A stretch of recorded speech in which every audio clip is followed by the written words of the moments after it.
నవ్యాంధ్రప్రదేశ్ కి మొదటి ముఖ్యమంత్రిగా ప్రజలు నాకు నాడు అవకాశం ఇచ్చారు. అనుభవం, ప్రజల సహకారంతో కష్టపడి దేశంలో టాప్ 3 రాష్ట్రాల్లో ఒకటిగా ఏపీని నిలిపాం. 2019లో వచ్చిన ప్రభుత్వం 5 సంవత్సరాల పాటు రాష్ట్రాన్ని విధ్వంసం చేసింది. ఏపీ బ్రాండ్ నాశనం చేసింది. వ్యవస్థలను నిర్వీర్యం చేసింది. రాష్ట్రం 30 ఏళ్లు వెనక్కిపోయింది. 10 లక్షల కోట్ల రూపాయల అప్పులు, బకాయిలతో ఆర్థిక విధ్వంసం చేశారు.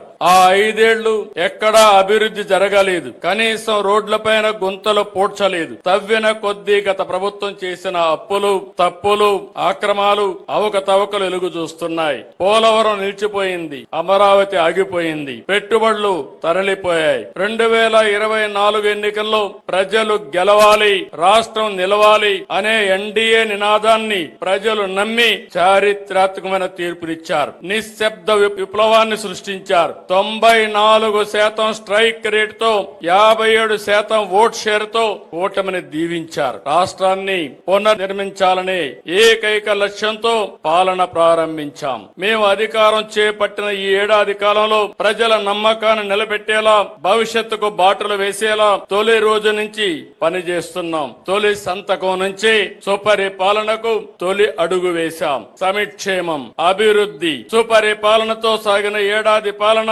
ఎంతో సంతృప్తినిచ్చింది. ప్రజల మద్దతు మా సంకల్పం. దేవుడి దయతో విధ్వంసం నుంచి వికాసం వైపు ప్రయాణం చేస్తున్నాం.